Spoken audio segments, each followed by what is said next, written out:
ಕನ್ನಡಿಗರ ಕಣ್ಮಣಿ ವರನಟ ಡಾಕ್ಟರ್ ರಾಜ್ಕುಮಾರ್ ಅವರ ಸ್ಮಾರಕದ ವಿಚಾರವಾಗಿ ನಟ ಅಹಿಂಸಾ ಚೇತನ್ ಅವರು ನಾಲ್ಗೆ ಹರಿಬಿಟ್ಟಿದ್ದಾರೆ.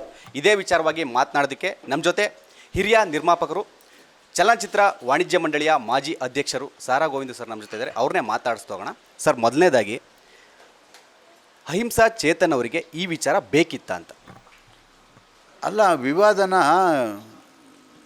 ತಲೆ ಮೇಲೆ ಎಳ್ಕೊಳ್ಳೋದೇ ಅವ್ರಿಗೆ ಅಭ್ಯಾಸ. ಇವತ್ತು ಇದು ಮೊದಲಲ್ಲ, ಹಿಂದೆ ಕೂಡ ಅನೇಕ ವಿಚಾರಗಳಲ್ಲಿ ತಲೆ ಹಾಕಿ ವಿವಾದಗಳನ್ನ ಎಳ್ಕೊಂಡಿದ್ದಾರೆ. ಆಗಲೇ ಬೇಕಾದಷ್ಟು ಕಡೆ ಕೋರ್ಟಲ್ಲೂ ಕೇಸಾಗಿದೆ, ಕೋರ್ಟ್ ಅಲಿತಾ ಇದ್ದಾರೆ. ಬೇಕಾದಷ್ಟು ಜನ ಇವ್ರ ಬಗ್ಗೆನೂ ಈಗಾಗಲೇ ಕಂಪ್ಲೇಂಟ್ ಕೊಟ್ಟು ಎಲ್ಲ ಮಾಡಿ ಕೋರ್ಟಲ್ಲಿ ಅಲಿತಾ ಇದ್ದಾರೆ. ಈ ವಿವಾದ ಬೇಕಾಗಿರಲಿಲ್ಲ.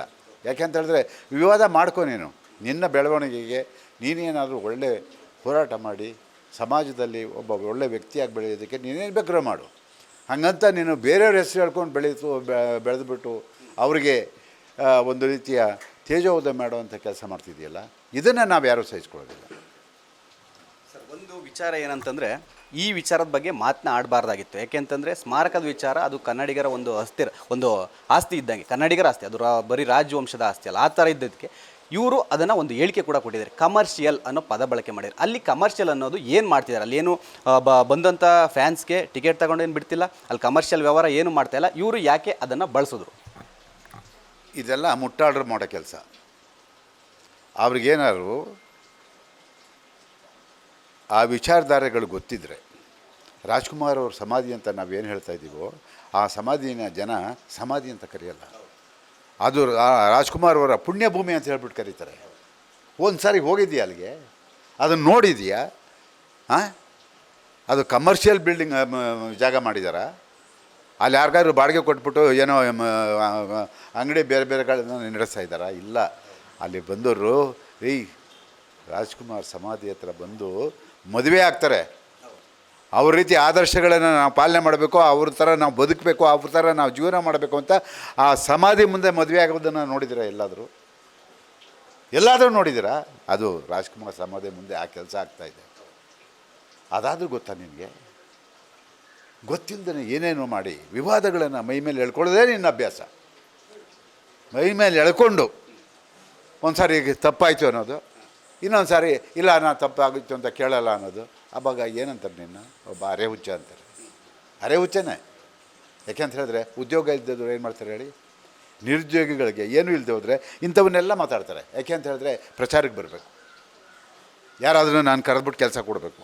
ಯಾರು ವಿವಾದ ಮಾಡ್ಕೊಂಡಿದ್ದೇನಲ್ಲ ಇರ್ತಾರೆ, ಕೆಲವರು ಇರ್ತಾರೆ. ವಿವಾದ ಮಾಡ್ಬಿಟ್ಟ, ಇವನೇನೋ ಮುನ್ನಾದಾಗ ಬಂದ್ಬಿಟ್ಟವನೇ, ಇವನ್ನ ಹಾಕೊಂಡು ಏನೇನೋ ಮಾಡ್ಬೇಕಂತ. ಏನೂ ಮಾಡೋಕ್ಕಾಗಲ್ಲ, ಏನು ಕಿಸಿಯೋಕ್ಕಾಗಲ್ಲ. ನೀನೀಗಾಗಲೇ ನಿರುದ್ಯೋಗಿ. ಒಂದೆರಡು ಪಿಕ್ಚರಿಗೆ ನಿನ್ನ ಕತೆ ಮುಗೀತು. ಈಗ ಮುಗಿದ ಮೇಲಿಂದ ಬೇರೆ ದಾರಿ ಹುಡುಕೋತಾ ಇದೆಯಾ? ಹುಡುಕೋ. ನೀನು ಸಮಾಜ ಸೇವೆ ಮಾಡ್ತೀಯಾ? ಮಾಡು. ನಿಮ್ಮ ಅಪ್ಪ ಅಮ್ಮ ದುಡ್ಡು ಸಂಪಾದನೆ ಮಾಡೋರ ಖರ್ಚು ಮಾಡು, ನಾವೇನು ಬೇಡ ಅನ್ನೋಲ್ಲ. ಅದರಿಂದ ಜನ ಉದ್ಧಾರ ಮಾಡು, ನಾವು ನಿಮ್ಮ ಜೊತೆ ಬರ್ತೀವಿ ಕರೆದಾಗ. ಅದು ಬಿಟ್ಟು 20 ವರ್ಷದ ಹಿಂದೆ ಸತ್ತಂಥ ಪುಣ್ಯಾತ್ಮ ಈ ನಾಡಿಗೆ, ಈ ದೇಶಕ್ಕೆ ಕೀರ್ತಿ ತಂದುಕೊಟ್ಟಂಥವ್ರು. ಇವತ್ತು ಇಡೀ ಭಾರತೀಯ ಚಿತ್ರರಂಗ ನಾನು ಅವನಿಗೊಂದು ಉದಾಹರಣೆ ಹೇಳ್ತೀನಿ, ತಿಳ್ಕೊಬೇಕು ನೀನು. ರಾಜ್ಕುಮಾರ್ ಯೋಗ್ಯತೆ ಏನು, ಅವರ ವರ್ಚಸ್ಸೇನು, ಅವರ ಗೌರವ ಏನು ಅನ್ನೋದನ್ನು ಅರ್ಥ ಮಾಡ್ಕೋ. ಅವ್ರಿಗೆ ಪಾಲಿಕೆ ಪ್ರಶಸ್ತಿ ಬರುತ್ತೆ. ಇದೆಲ್ಲ ನಿನಗೆ ಗೊತ್ತಿಲ್ಲ. ಇದೆಲ್ಲ ತಿಳ್ಕೊಂಡಿದ್ರೆ ತಾನೇ ನೀನು ಮಾತಾಡ್ತಿರ್ಲಿಲ್ಲ. ತಿಳ್ಕೊಂಡಿಲ್ವಲ್ಲ, ಅದಕ್ಕೆ ಮಾತಾಡ್ತಿದ್ದೀಯಾ. ಪಾಲಿಕೆ ಪ್ರಶಸ್ತಿ ಬಂತು, ಅದನ್ನು ರಾಷ್ಟ್ರಪತಿಯವರು ಕೊಡ್ತಾರೆ. ಪಾಲಿಕೆ ಪ್ರಶಸ್ತಿಯನ್ನು ಅದು ವಿಜ್ಞಾನ ಭವನ ಡೆಲ್ಲಿಯಲ್ಲಿ. ಇಲ್ಲಿಂದ ನಾವು ಭಾಳಷ್ಟು ಜನ ಹೋಗಿದ್ದು. ನಾವು ಆ ಸಭಾಂಗಣಕ್ಕೆ ಹೋದಂಥ ಸಂದರ್ಭದಲ್ಲಿ, ಆ ಸಭಾಂಗಣದಲ್ಲಿ ಅಂತಾರಾಷ್ಟ್ರೀಯ ಮಟ್ಟದಿಂದ ನಮ್ಮ ಸಿನಿಮಾ ನಿರ್ಮಾಪಕರು, ನಿರ್ದೇಶಕರು, ಕಲಾವಿದರು ಅಂತಾರಾಷ್ಟ್ರೀಯ ಮಟ್ಟದಿಂದ ಬಂದಿರ್ತಾರೆ. ಎಷ್ಟು ಜನ ರಾಜ್ಕುಮಾರ್ ಬಗ್ಗೆ ತಿಳ್ಕೊಂಡಿರ್ತಾರೆ ಅಲ್ವಾ? ಆ ಪ್ರಶಸ್ತಿನ ಕೊಡೋದಕ್ಕೆ ಅವ್ರ ಹೆಸರನ್ನ ಕೂಗ್ತಿದ್ದಂಗೆ, ಕರೆದಂಗೆ ರಾಜ್ಕುಮಾರ್ ಅವರು ಎದ್ದು ನಿಂತು ಆ ಪ್ರಶಸ್ತಿ ತಗೊಂಡು ಅದನ್ನು ಸ್ವೀಕಾರ ಮಾಡಿ ಮತ್ತೆ ಬಂದು ಅವರ ಸ್ವಸ್ಥಲದಲ್ಲಿ ಕೂತ್ಕೊಳ್ಳೋವರೆಗೂ ಜನ ಕೂತ್ಕೊಳ್ಳಿಲ್ಲ, ನಿಂತುಕೊಂಡು ಚಪ್ಪಾಳೆ ಹೊಡೆದು ರಾಜ್ಕುಮಾರ್ ಅವರಿಗೆ ಗೌರವ ಕೊಟ್ಟರು. ಇದು ಗೊತ್ತಾ ನಿನಗೆ? ಅಮೇರಿಕಾದಲ್ಲಿ ಕೆಂಟಕಿ ಕರ್ನಾಟಕ ಪ್ರಶಸ್ತಿ ಕೊಟ್ಟರಲ್ಲ, ಯಾತಕ್ಕೆ ಕೊಟ್ಟರು? ಇಡೀ ವಿಶ್ವ ಮೆಚ್ಕೊಂಡಿದೆ ರಾಜ್ಕುಮಾರ್ ಅವ್ರನ್ನ. ಅಂಥವ್ರ ಬಗ್ಗೆ ನೀನು ಮಾತಾಡ್ತೀಯಲ್ಲ, ಎಷ್ಟು ಧೈರ್ಯ ಇರಬೇಕು ನಿನಗೆ ಅದು ಹೇಳು. ಲೇಟೆಸ್ಟ್ ಹಾಗೂ ಇಂಟ್ರೆಸ್ಟಿಂಗ್ ಸುದ್ದಿಗಳಿಗಾಗಿ ಬಾಸ್ ಟಿವಿ ಕನ್ನಡ ಚಾನೆಲ್ನ ಸಬ್ಸ್ಕ್ರೈಬ್ ಮಾಡಿ. ಹಾಗೆಯೇ ಬೆಲ್ ಐಕಾನ್ ಪ್ರೆಸ್ ಮಾಡಿ. ಇದರ ಜೊತೆಗೆ ಫೇಸ್ಬುಕ್, ಇನ್ಸ್ಟಾಗ್ರಾಮ್, ಎಕ್ಸ್ನಲ್ಲೂ ಮಿಸ್ ಮಾಡದೆ ಫಾಲೋ ಮಾಡಿ.